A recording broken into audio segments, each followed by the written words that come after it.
देखना भालना ठीक है, लेकिन जब तकना शुरू कर दिया, टकटकी लगाकर देखना शुरू किया, तो उसके बाद क्या होता है कि बस यहां से संग दोष शुरू होता है। फिर क्या होता, संगात जायते कामः, कृष्ण भगवान आगे कहते हैं फिर कामना पैदा होती है, मिले तो कैसे मिले, पाऊं तो कैसे पाऊं, क्या उपाय खोजूं। बस फिर आपकी योजनाएं बननी शुरू हो जाती हैं, उसी का ध्यान होगा, उसी की कामना होगी, उसी को पाने के लिए प्लानिंग करोगे, उसी के लिए एफर्ट शुरू कर दोगे, सारी एनर्जी एक ही तरफ लग गई। संगात जायते कामा, कामात क्रोध हो भी जायते, फिर कहते हैं कि इसमें कोई बाधा डाल दे, जो मैं पाना चाहता हूँ, जिस कामना को पूरा करना चाहता हूँ, उसमें कोई बाधक बन जाए, फिर देखो क्या गुस्सा आता है, दुश्मन नजर आता है। वो सही रास्ता दिखाए तो आदमी को जो है वो दुश्मन नजर आएगा, रोकने वाला, टोकने वाला, बोलने वाला, समझाने वाला, सब बुरे लगेंगे। और कोई सच में ही बाधा डाल रहा हो, फिर तो उसके गर्दन पकड़ने को तैयार आदमी। तो बोले फिर आदमी किस तरह से फंसता जाता है, क्रोधात भवति सम्मोह, फिर सम्मोहन शुरू हो जाता है, हिप्नोटाइज हो गया जैसे आदमी, गुस्सा आया हिप्नोटाइज हो गया। और ये हिप्नोटाइज भी ऐसा हो जाता है कि कोई आदमी किसी चीज में सम्मोहित हो गया, अपनी खुद की होश नहीं है उसको। लोग कहेंगे किस बात पर, किस तरह से, क्यों गुस्सा कर रहे हो भाई, ये इतनी बड़ी बात तो नहीं है। लेकिन नहीं होगा ऐसा, आदमी सुनने को तैयार नहीं, आ गया गुस्से में, कुछ भी करेगा। फिर क्रोधात भवति सम्मोह, सम्मोहात स्मृति विभ्रम, फिर अपना स्टेटस भूल जाएगा, कुल खानदान भूल जाएगा, क्या कर बैठे। गुस्से में आके व्यक्ति दूसरे को जो उठा के फेंकता है, चार आदमी पकड़ करके खड़े हैं किसी को, चारों को उठा के फेंक देगा, इतना गुस्सा आ जाता है। बस देखने वाली बात यह है कि आपका गुस्सा कितने गहराई से जागा है। अगर किसी ने आपको वहां तक हिला दिया जहां आपका एनिमल ब्रेन है, अवचेतन की वो स्थिति, जहां आपका जानवर बैठा हुआ आपके अंदर, उसके बाद तो आदमी क्या कर दे कुछ पता नहीं। जो लोग नशा करके गुस्सा करते हैं, नशा किए हुए आदमी को जब गुस्सा आ जाता है तो उसका जो एनिमल ब्रेन है वो उस समय एक्टिव हो जाता है। इसलिए आपने देखा होगा कि कोई सोच सकता है कि कोई बाप अपने, कोई पिता अपने छोटे से दूध मुहे बच्चे को उठा के और दीवार पर पटक के मार दे, बोतल उठा करके अपनी पत्नी का सिर फोड़ दे, किसी को उठा के नीचे धक्का दे दे, जमीन पर, छत से नीचे जमीन पर गिरा दे, क्योंकि एनिमल ब्रेन जाग गया। वो एनिमल ब्रेन जो है, नशे का साथ, ऊपर से गुस्सा, सोचने समझने की शक्ति नहीं। इसको कहते हैं स्मृति भ्रंशाद बुद्धिनाशा, बुद्धिनाश हो जाता उसका, बुद्धिनाशाद प्रणश्यति, और फिर नाश, विनाश व्यक्ति की जिंदगी में होता ही होता है।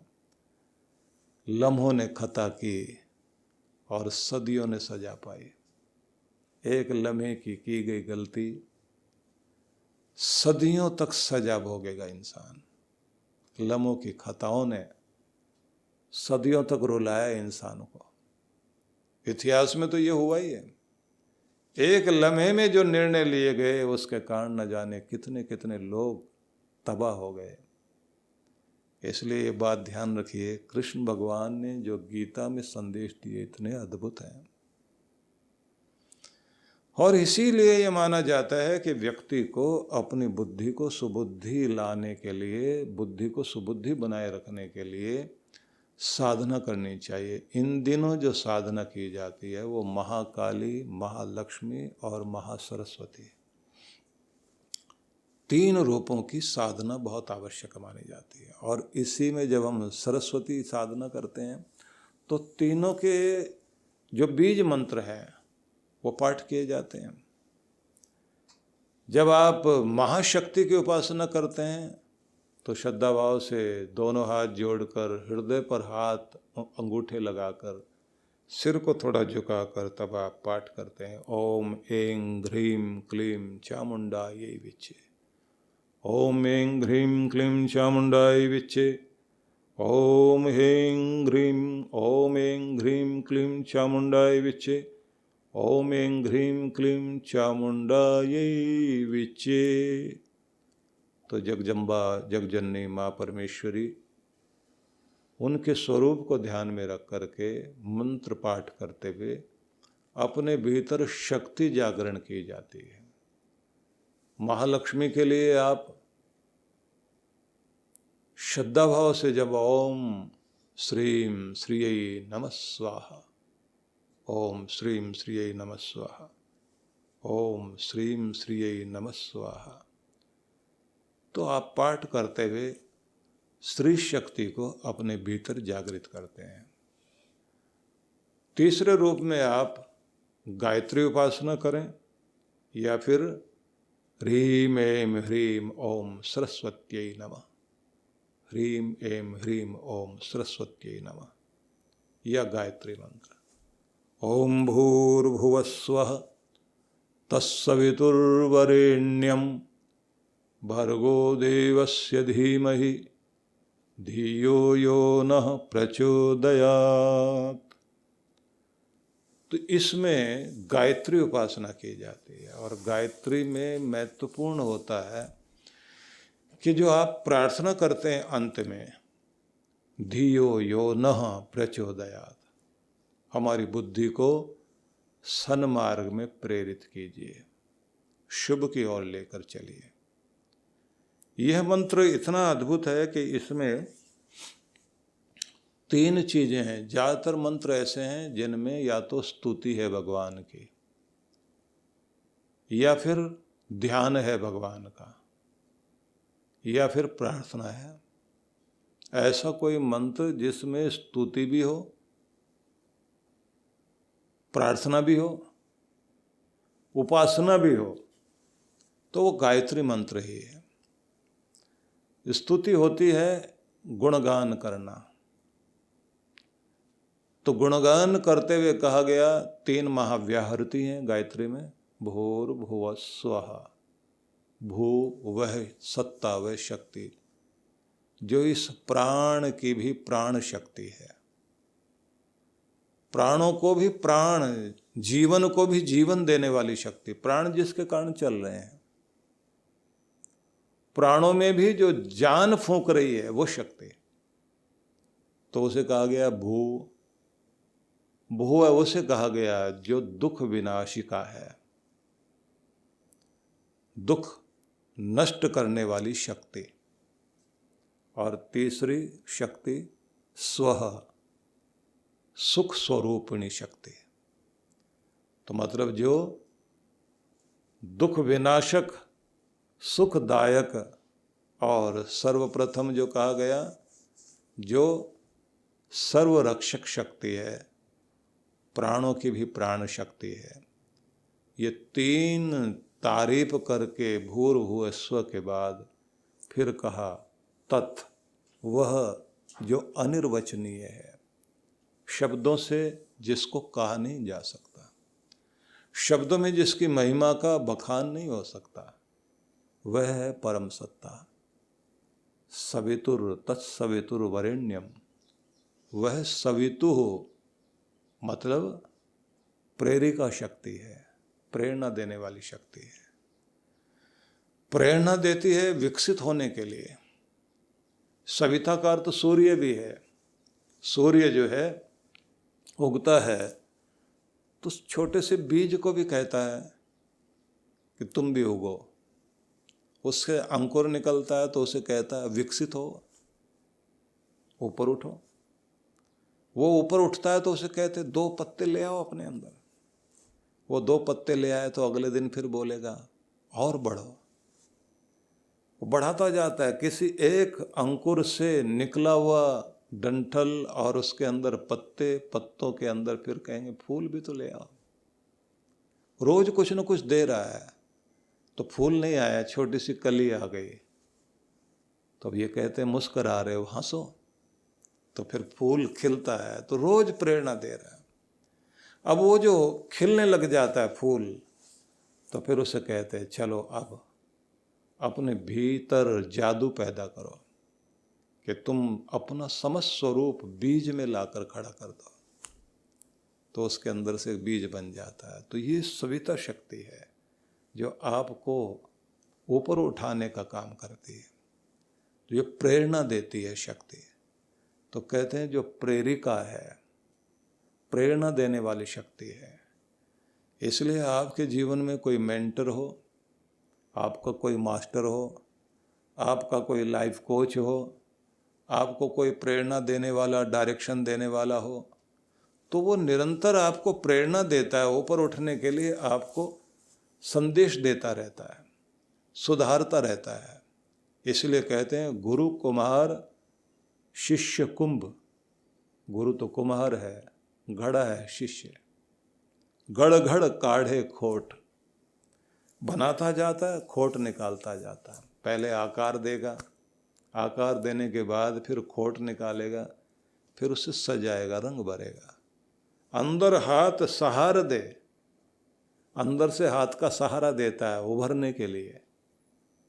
बाहर बाहे चोट, बाहर से हाथ मार मार के, चोट मार मार के निखारता जाता है। गुरु अंदर से ऊपर उठने की प्रेरणा दे रहा है, लेकिन बाहर से दोष निकाल कर उसको जो है सजावट दे रहा है, निर्माण करता है।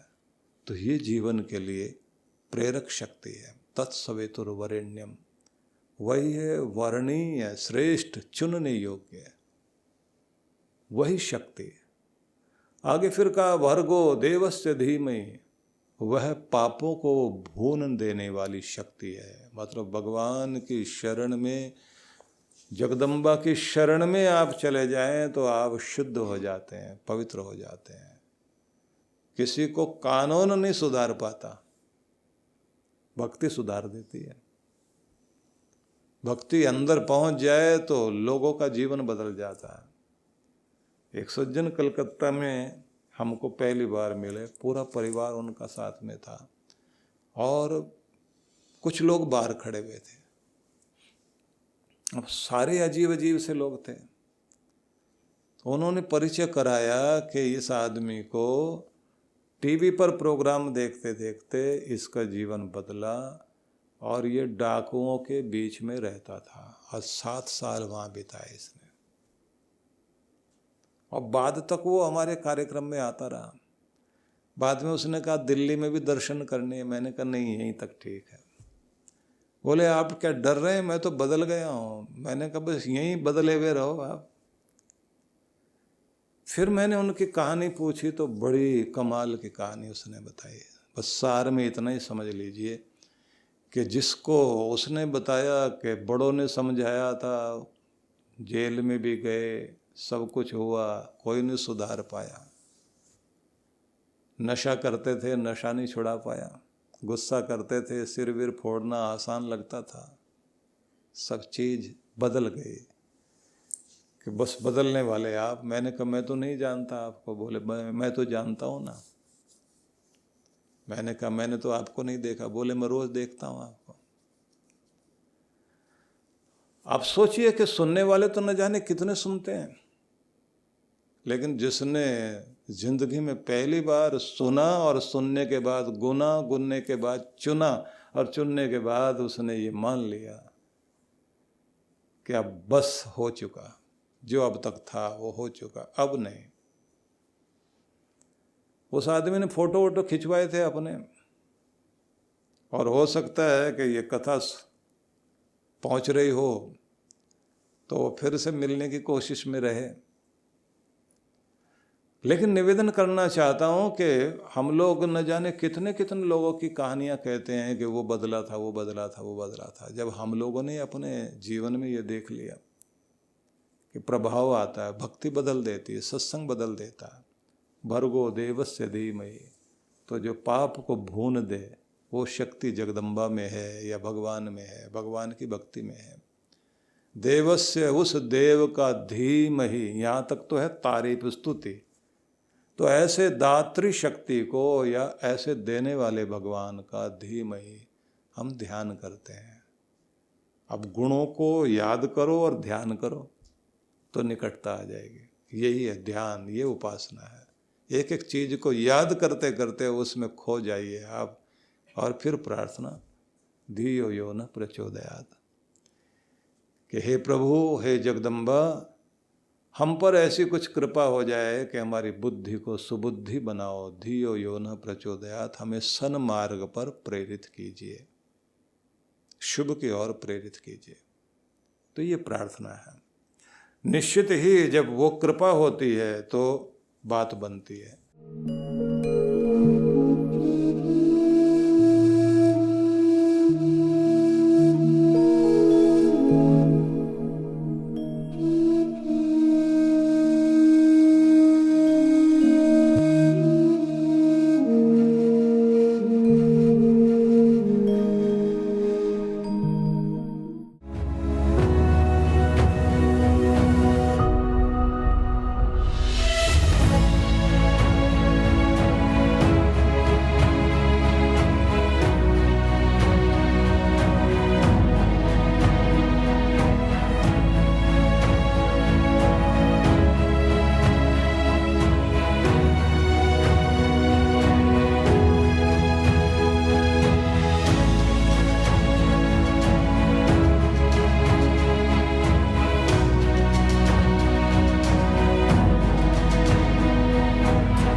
सभी भक्तों के लिए बहुत बहुत आशीर्वाद, बहुत बहुत शुभकामनाएं, और सभी को आमंत्रित कर रहा हूं मैं ऋषिकेश हिमालय गंगा तट पर बैठ कर के हम लोग प्रत्येक वर्ष की तरह इस बार फिर साधना में, ध्यान साधना में शामिल होंगे।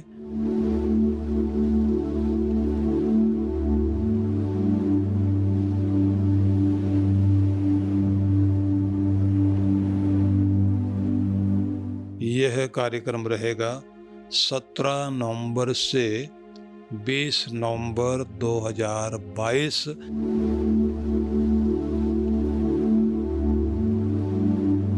तो आप परमार्थ निकेतन में गंगा तट पर और हिमालय के उस आंगन में जहाँ श्रद्धा भाव से प्रत्येक वर्ष हम लोग साधना करते हैं, इस बार की साधना बहुत अद्भुत होने वाली है। उसके संबंध में अलग से आपको जानकारी देंगे, क्या क्या लाभ आपने उसमें प्राप्त करना है। बस अब से तो इस समय यही निवेदन करूंगा कि आप लोग तैयारी कर लीजिए, और जो लोग हिमाचल में नहीं जा पाए थे, मनाली नहीं जा पाए थे, तो उन सब के लिए अवसर है कि वो ऋषिकेश अवश्य पहुँचें। और इस बार इस बात का भी ध्यान में रखा गया है कि पहले जैसे जो है वो एक समय होता था कि जब बहुत भीड़ भाड़ हो जाती थी गंगा तट पर, इस बार ऐसी तिथियां रखी गई हैं कि जिससे आपको पूरा अवसर मिल सके और शांति में आप जो है वहाँ साधना भी कर सकें, गंगा स्नान भी हो सके और वहाँ की आरती में भी भाग ले सकें। तो आप सभी के लिए बहुत बहुत आशीर्वाद, मंगल कामनाएं और आमंत्रण भी